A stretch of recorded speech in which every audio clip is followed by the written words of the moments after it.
تو امیر حرم میں فقیر عجم، تو امیر استعانت حاصل کرو صبر سے اور نماز سے۔ ایک طبقہ ایسا ہے جو یہ کہتا ہے کہ غیر اللہ سے مدد مانگنا شرک ہے۔ اب یہاں قرآن عقیدہ دے رہا ہے کہ جب تم پریشان ہو جاؤ، مصیبت میں گرفتار ہو جاؤ، تو صبر سے اور نماز سے مدد چاہو۔ نہ صبر اللہ ہے نہ نماز اللہ ہے۔ صبر بھی اللہ نہیں، نماز بھی اللہ نہیں۔ پھر یہ کہنا غلط ہے کہ غیر اللہ سے مدد مانگنا شرک ہے۔ یہی وجہ ہے کہ ہم لوگ غیر اللہ جو اللہ نہیں ہے، ہم غوث اعظم سے بھی مدد مانگتے ہیں، غریب نواز سے بھی مدد مانگتے ہیں، مخدوم پاک سے بھی مدد مانگتے ہیں۔ ہاں، اسی آیت کریمہ میں اللہ رب العزت نے آگے میں ارشاد فرمایا ان اللہ مع الصابرین، فیصلہ فرما دیا کہ میں صبر کرنے والوں کے ساتھ ہوں۔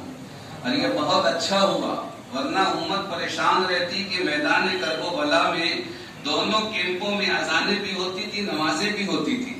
یزیدی کیمپ میں بھی اذان ہوتی تھی، حسینی کیمپ میں بھی اذان ہوتی تھی، ادھر بھی نماز ہوتی تھی، ادھر بھی نماز ہوتی تھی۔ امت فیصلہ کیسے کرتی کہ آخر خدا ہے کس کے ساتھ؟ یہاں بھی درود ہے، یہاں بھی درود ہے، یہاں یہ بھی امتی ہے، یہ بھی امتی ہے، ادھر بھی اذان ہے، ادھر بھی اذان ہے، آخر اللہ ہے کس کے ساتھ؟ اللہ رب العزت نے فرما دیا یہ دیکھنا صبر کدھر ہے، جدھر صبر ہوگا وہیں اللہ ہوگا۔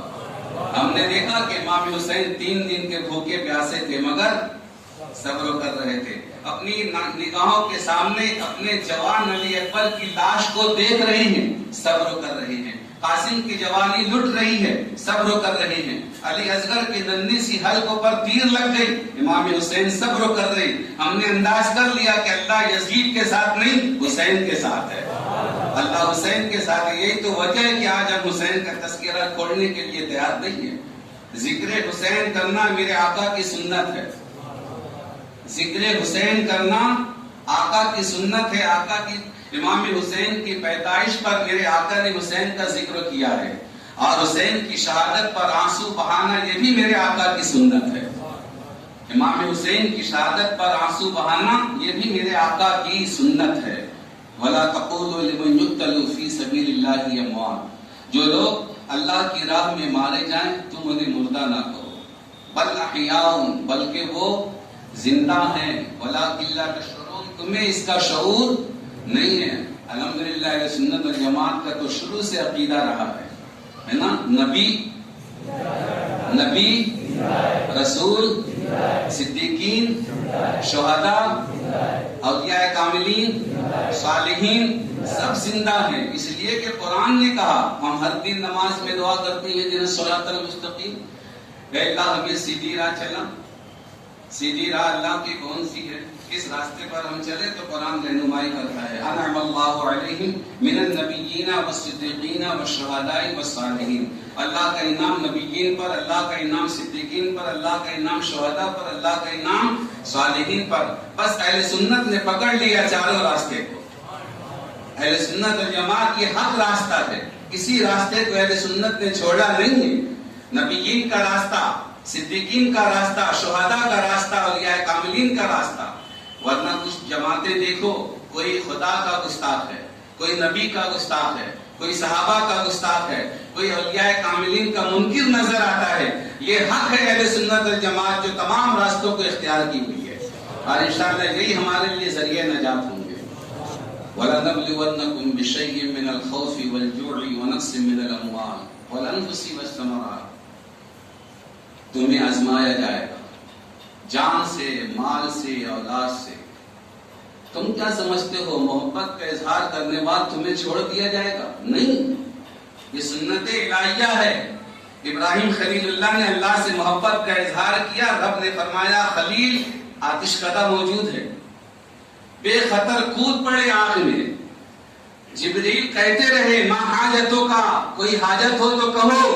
ابراہیم صرف اتنا ہی کہا، وہ جانتا ہے رب جلیل کہ آگ میں جاتا ہے اس کا خلیل۔ پکارتے رہے جبریل کوئی حاجت ہو تو کہو۔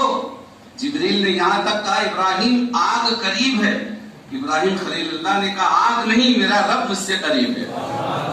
یہ عقیدہ آج ہمارے اندر پیدا کرنے کی ضرورت ہے، یہی ہمارا معاملہ ڈالا یہ کمزوری امت میں جو آئی ہے یہیں آئی ہے. آج ہم نے اللہ کی ذات سے اعتقاد ہمارا ہم نے کمزور کر لیا ہے. خاص طور سے ہمارے گھر کی ماں بہنیں، ہماری خواتین جو ہیں، اللہ کی ذات سے اعتقاد ہٹا کر ہماری کمائی ہوئی اکثریت پائی جاتی ہے، سب نہیں ہے، کمائی ہوئی پونجی کو لے جا کر کے جب پریشانی آتی ہے، کوئی مصیبت آتی ہے، باباؤں کے جھولیوں میں لے جا کے ڈال دیتے ہیں.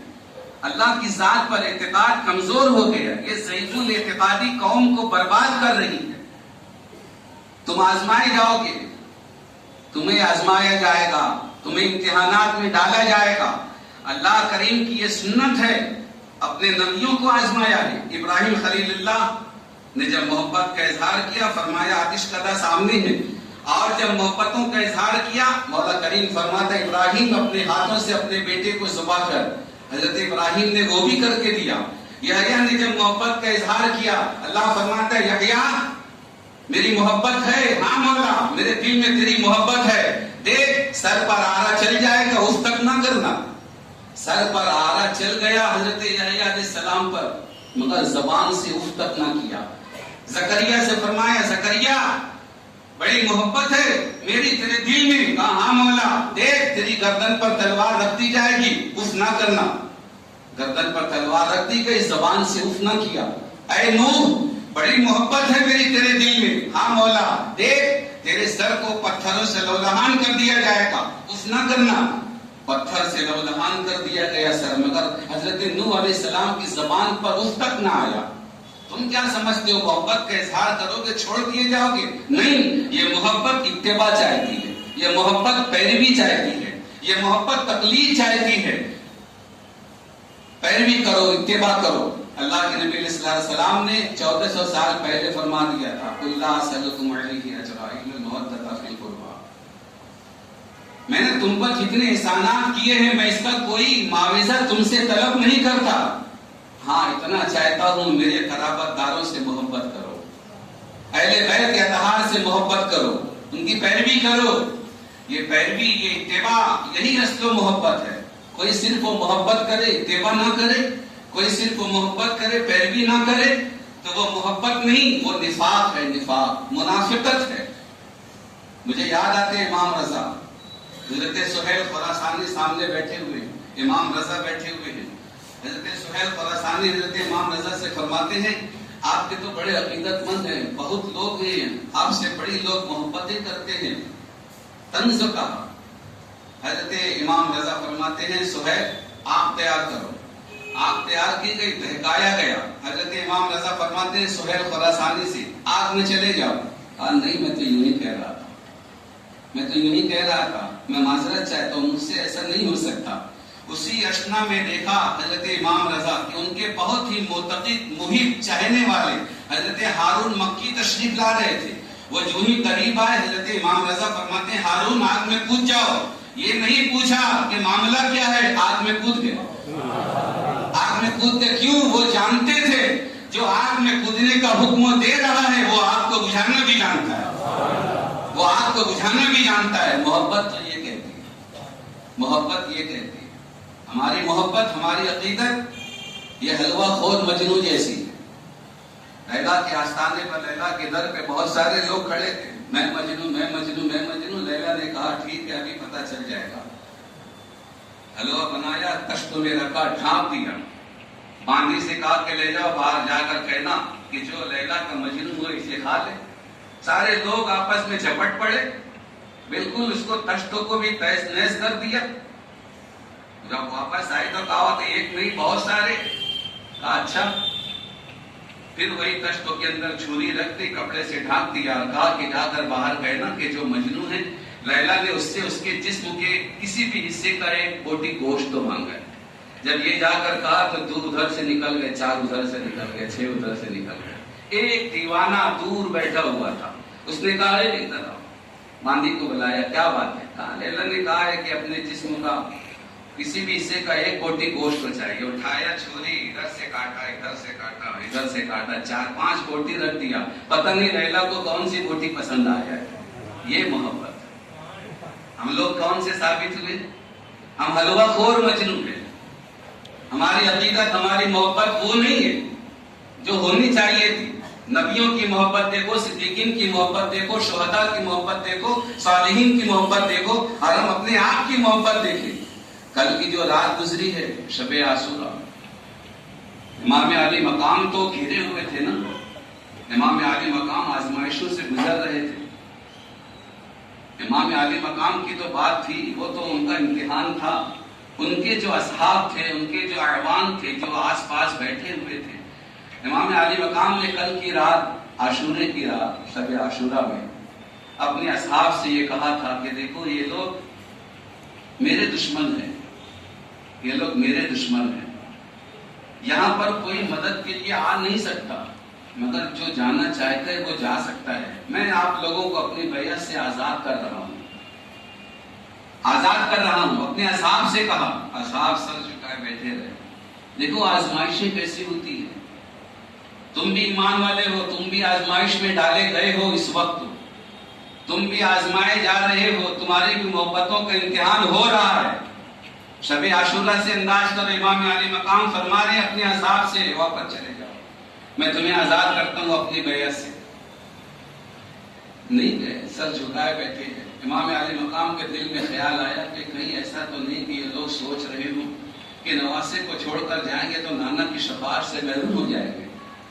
امام علی مقام فرماتے ہیں میں وعدہ کرتا ہوں کل بروز قیامت اپنی نانا جان سے کہہ کر میں شفاعت کراؤں گا، چلے جاؤ یہاں سے، مگر کوئی ہلنے کے لیے تیار نہیں، سر جھکائے بیٹھے ہیں۔ امام علی مقام ایک بہانہ تلاش کرتے ہیں کہ دیکھو میرے بچوں کو اٹھا کر لے جاؤ، جب کوئی پوچھے گا تو کہنا امام نے کام سے بھیجا ہے، جب تم اپنے گھر جاؤ گے گھر والے پوچھیں گے تو کہہ دینا ہم تھوڑی آئے، امام نے کام سے بھیجا ہے، بچے پہنچانے کے لیے کہا تھا۔ کوئی جگہ پہ سے ہلنے کے لیے تیار نہیں۔ آزمائش دیکھو کیسی آزمائش ہو رہی ہے اصحاب کی۔ میں امام علی مقام کی بات نہیں کر رہا ہوں، ان کا امتحان تو دوسرے دن تھا۔ امام حسین اپنے چاہنے والوں کو آزما رہے، آزما نہیں رہے، انہیں حقیقت بیان کر رہے، چلے جاؤ اپنی جان بچا لو، مگر کوئی ٹس سے مس ہونے کو تیار نہیں ہے۔ یہاں تک کہ امام علی مقام نے چراغ بجھا دیا کہ ہو سکتا ہے اندھیرا ہو جائے تو نکل جائیں جو جانا چاہیں۔ جب چراغ کو بند کر دیا کچھ دیر بند رکھا، اس کے بعد جب پھر چراغ کو روشن کیا تو دیکھا سب بیٹھے ہوئے ہیں۔ کہا تم لوگ گئے نہیں؟ کہا امام آپ کیا چاہتے ہیں کہ ہم اس شمع کے پروانے؟ ہم اس شمع کے پروانے نہیں ہیں، ہم تو ولایت کے شمع کے پروانے ہیں، جب تک یہ امام رہے گا ہم یہاں سے نہیں ہٹیں گے، ہم تو آپ کے پروانے ہیں، ہم اس شمع کے پروانے نہیں ہیں۔ حضرت مسلم بن اوسجہ کھڑے ہو گئے اور کہا کہ آپ یہ کہنا چھوڑ دیں کہ ہم لوگ یہاں سے نکل جائیں، ارے جب تک ہمارے ہاتھ میں تلوار رہے گی ہم ان کا مقابلہ کریں گے، تلواریں ٹوٹ جائیں گی نیزے سے مقابلہ کریں گے، نیزہ ٹوٹ جائے گا پتھروں سے مقابلہ کریں گے، اور جب پتھر اٹھانے کی بھی طاقت ہاتھ میں نہیں ہوگی تو ہم اپنی جان کا نذرانہ آپ کے قدموں پر نچھاور کر دیں گے۔ آزمائشوں میں تھے، شب عاشورہ میں آزمائشوں میں تھے۔ اللہ کے نبی کا وہ فرمان اور جو قرآن کہتا ہے قُلْ لَا أَسْأَلُكُمْ عَلَيْهِ أَجْرًا، اللہ کے نبی نے جو اجر رسالت مانگی تھی، جو معاوضہ طلب کیا تھا میدان کرب و بلا میں، حضرت امام علی مقام کے اصحاب اسے پورا کر رہے ہیں، اس محبت کو پورا کر رہے ہیں۔ ہماری آزمائش کیا ہے آج ہماری آزمائش کیا ہے؟ ہمیں پتا ہے کہ ہم ان آزمائشوں سے آج نہیں گزر رہے، ہمارا رب بہت غفور الرحیم ہے، ہمیں ایسی آزمائش میں اب تک نہیں ڈالا۔ ہماری آزمائش صرف آج اتنی ہے کہ ہم 5 وقتہ نماز کو اس کے وقت پر پڑھ سکیں۔ اے گناہ کارو، اے سیاہ کارو، خطا کارو، تمہارا رب تم سے اس وقت دور کی بات رہی ہے، حالات کی بات رہی ہے، جیسے حالات رہے اللہ نے ویسا ماحول پیدا کیا، ویسے لوگوں کو کھڑا کیا اور ان سے ان کی آزمائشوں کے مطابق ان سے امتحان لیتا رہا، آزمائشوں میں ڈالتا رہا، اور وہ لوگ کامیاب و کامرہ نظر آئے۔ یہی تو وجہ ہے کہ آج ہم بیٹھ کے ان کا تذکرہ کر رہے ہیں۔ مگر ہماری آزمائش آج ہم کو کوئی پہاڑ سے تھلمنے کے لیے نہیں کہہ رہا ہے، بلڈنگوں سے کودنے کے لیے نہیں کہا جا رہا ہے، صرف آپ نماز کے لیے آؤ۔ یہ 5 وقتہ نماز آج ہمارے لیے آزمائش بنی ہوئی ہے۔ آپ دنیا داری کے حساب سے بھی تو سوچو، نماز میں کتنا وقت تو لگتا ہے. آپ اس سے زیادہ وقت تو ہوٹل پر بیٹھ کر کرسیوں پہ گزار دیتے ہو، چوراہوں پر سڑکوں پر بیٹھ کر اس سے زیادہ وقت تو گزار دیتے ہو. کیا یہ آزمائش کا ٹائم نہیں ہے؟ آزمائش کا دور نہیں ہے؟ آخر آج ہم کون سا دن دیکھنا چاہ رہے ہیں؟ ہمارے چہروں پر آج نقاب ڈال دیے گئے. غیر مخلوقات کہتی ہوگی یہ مسلمان، یہ اللہ کا بندہ، یہ انسان آج اس قابل نہیں رہا کہ خدا کو منہ دکھا سکے، خدا کو منہ دکھا سکے. اللہ شدید ناراض ہے، اور اللہ جب ناراض ہوتا ہے دولت نہیں چھینتا، مال نہیں چھینتا، شہرت نہیں چھینتا. اللہ نے کبھی سورج سے یہ نہیں کہا کہ اے سورج اپنی روشنی کو اس سے روک، وہ میرا نافرمان بندہ ہے. اے چاند اپنی چاندنی سے روک، اے ہوا ادھر کا رخ مت کرنا، یہ میرا نافرمان بندہ نہیں. اللہ جب ناراض ہوتا ہے چاند سورج کو نہیں روکتا، مال نہیں چھینتا، دولت نہیں چھینتا. کیا چھینتا ہے؟ سجدے کی توفیق چھین لیتا ہے، سجدے کی توفیق چھین لیتا ہے. تم سجدے سے محروم ہو، اللہ تم سے ناراض ہے. اپنے آپ کو گنہگار تصور کر کے عاشورے کا دن ہے، امام عالی مقام کی یاد میں آج سے اپنی زندگی میں انقلاب پیدا کرنے کی کوشش کریں، تبدیلیاں لائیں، خود کو گنہگار خطاکار تصور کریں. بارش جب ہوتی ہے پھول اگا کرتے ہیں، مگر جب گنہگار کی ندامت کے آنسو گرتے ہیں تو رحمت حق کا پھول اگا کرتا ہے. کیا مقصد ہے گناہگاروں سیاہ کاروں؟ ندامت کے آنسو گراؤ، پھر دیکھو مغفرت کا دریا بہتا ہے کہ نہیں. اور ہم تو ہے یہ خطاکار گنہگار، ہمارا تو ایک رونما جسم کا گنہگار ہے. اللہ رب العزت نیکوکار سے زیادہ تمہاری سنے گا. ایک نیک کرا متقی پرہیزگار جب اللہ کو پکارتا ہے نا، اللہ رب العزت ایک مرتبہ فرماتا ہے لبیک یا عبدی. لیکن جب کوئی گنہگار خطاکار جب رب کو پکارتا ہے اللہ کہہ کر، تو اللہ رب العزت اس کو 3 مرتبہ پکارتا ہے لبیک یا عبدی، لبیک یا عبدی، بول میرے بندے میں حاضر ہوں. پوچھا گیا مولا کیوں؟ وہ تو نیکوکار ہے اور یہ تو خطاکار ہے. اللہ فرماتا ہے ٹھیک ہے وہ نیکوکار ہے، اس کے پاس اپنے عمل کا احساس ہے، اور یہ گناہگار ہے، اس کی امیدیں صرف مجھ سے وابستہ ہے. اسے پتا ہے کہ میں ہی اسے بخش دوں گا. آ جاؤ رب کی بارگاہ میں، آ جاؤ، سر جھکا دو. سجدے کی توفیق چھین لی کہ 5 مہینہ ہو رہا ہے مسجد میں تالا لگا ہوا ہے. کسی اور کو دوش مت دینا، شرعی نقطۂ نظر سے، اسلامی نقطۂ نظر سے اس کو جانچو. ہر کام تو اللہ کی مشیت پر موقوف ہے نا، ہر کام اللہ کی مشیت پر موقوف ہے. ہمارا یہ عقیدہ ہے. یہ کیا ہے؟ یہ کون سے دن ہم لوگ گزار رہے ہیں؟ ذکر کی توفیق چھین لی گئی. گزر گئے ہماری شب برات، گزر گئی شب قدر، گزر گئی شب معراج، گزر گئی. ہم بیٹھ کر اللہ کا ذکر کیا کرتے تھے، وہ توفیق ہم سے چھین لی گئی. اب تو احساس کرو، اب تو احساس کرو ہم لوگ کتنے گناہگار ہیں، خطاکار ہیں. اللہ ہم سے شدید ناراض ہے. توبہ استغفار کرو. اللہ کو توبہ کی آواز بہت پسند ہے. توبہ کرنے والا بندہ اللہ کو بہت پسند ہے. اب اللہ کو یاد کرو. اللہ کا وعدہ ہے میرا بندہ اگر تنہائی میں مجھ کو بیٹھ کر یاد کرتا ہے، میں اس کو بڑی محفل میں یاد کرتا ہوں. میرا بندہ خالی مجھے یاد تو کرے، میرا ذکر تو کرے، قدم تو بڑھاؤ. آپ اللہ کی رحمت پڑھ کر تمہیں کامیابی کا زینہ چڑھائے گی. آپ ایک مرتبہ کوشش تو کریں. آج کا جو دن ہے بہت تاریخی دن ہے. عاشورہ کہلاتا ہے آج کا دن، یوم عاشورہ. آج اللہ رب العزت نے آج کی تاریخ میں 10 انبیاء کرام کو 10 اعزاز سے نوازا ہے. ہم بارہا سنتے ہیں تقریروں میں حضرت آدم علیہ السلام کی پیدائش آج ہی ہوئی ہے، آپ کی توبہ آج ہی قبول ہوئی. ابراہیم علیہ السلام کی پیدائش آج ہوئی ہے، نار نمرود میں آج ہی ڈالے گئے. حضرت ایوب علیہ السلام کو آج شفا ملی. حضرت سلیمان علیہ السلام مچھلی کے پیٹ سے باہر تشریف لائے. ایسے سارے واقعات آج ہی کے دن رونما ہوئے. اللہ رب العزت نے اپنے محبوب کے نواسے کے لیے بھی آج ہی کا دن منتخب کیا. جیسے کہ شہداء امام علی مقام رضی اللہ تعالیٰ عنہ نے آج ہی کے دن جام شہادت نوش فرمایا. اس لحاظ سے بھی آج کا دن ہمارے لیے اور بابرکت اور باعظمت دن ہے. اور یہی وجہ ہے کہ ہم اس دن کو چھوڑتے نہیں ہیں، یاد مناتے ہیں، اور یاد منانا یہ قرآن سے ثابت ہے۔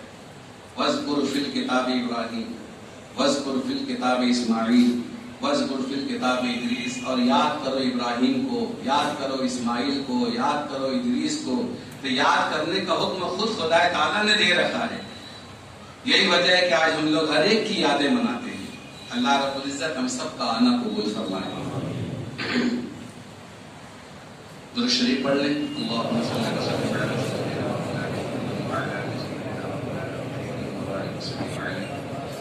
السلام علیکم یا رسول اللہ صلی اللہ تعالی علیہ وسلم۔ دعائے عاشورہ پڑھائی جا رہی ہے۔ لطائف اشرفی کے مطابق ایک بار اور بار روایت جواہر خمسہ 7 بار اس دعا کو جو پڑھے گا تمام سال انشاءاللہ موت کے صدمے سے محفوظ رہے گا، اور اگر اس کی موت ہی مقدر ہوگی تو اس دعا کو پڑھنے کی توفیق نہ ہوگی۔ چاہیے کہ بروز عاشورہ اپنے اہل و عیال سب کو جمع کر کے اس دعا کو پڑھی جائے، اور یہ دعا جو ہے حضرت سیدنا امام زین العابدین رضی اللہ تعالیٰ عنہ سے منسوب ہے۔ امام زین العابدین میدان کربلا کا آخری چراغ، اور اسی آخری چراغ سے آج دنیا میں ہزاروں چراغ روشن۔ ساتھ ہی ساتھ ہمیں کردار حسینی بھی اپنانی ہے۔ ہم لوگ صرف حلوہ، ملیدہ، کھچڑا، شربت پر ہی زندگی گزار رہے ہیں۔ ہمارے لیے یہ بھی ضروری ہے کہ ہم ان کے طریقے کو اپنائیں۔ یہ امام زین العابدین کون ہیں؟ مختصر سی بتا دوں ان کی بات۔ میدان کربلا میں جو واقعات رونما ہوئے، کربلا کے بعد جو حالات پیدا ہوئے، مختار سقفی نے جب چن چن کر اہل بیت اطہار کا بدلہ لیا، ہر ایک کو پکڑ پکڑ کر مارا، قتل کیا، سولی پہ چڑھایا، اس وقت ابن زیاد بھاگا بھاگا پھر رہا تھا۔ صحرا میں جب پہنچا تو وہاں کیا دیکھا؟ صحرا میں ایک خیمہ ہے، وہ خیمے کے پاس پہنچا پناہ لینے کے لیے۔ جب خیمے کے پاس گیا، اندر جا کر دیکھا تو امام زین العابدین نماز ادا فرما رہے۔ یہ وہاں جا کر پناہ لی، اور اس کے بعد جب وہ نماز پڑھ چکے تو پانی طلب کیا۔ امام زین العابدین نے کٹورے میں پانی پیش کیا، پھر مانگا، پھر پیش کیا، پھر مانگا، پھر پیش کیا۔ ابن زیاد کی سوچ میں یہ تھا، اس کے گمان میں یہ تھا کہ امام زین العابدین نے شاید مجھ کو پہچانا نہیں۔ جب 3 مرتبہ کٹورا بھر بھر کے پانی پی لیا تو پھر کہتا ہے کہ زین العابدین کیا تم نے مجھے پہچانا؟ امام زین العابدین فرماتے ہیں ہاں میں تجھے پہچانتا ہوں کہ تو نے مجھے میرے چھوٹے علی اصغر 6 ماہ کے بچے کو بھی تو نے نہیں بخشا، تو وہ ہے، میں تجھے اچھی طرح پہچانتا ہوں۔ کہا پھر تم نے مجھے پانی کیوں پلایا؟ کہا کہ میں جب وہاں آیا تھا تو میں تیرا مہمان تھا، آج تو یہاں آیا ہے تو میرا مہمان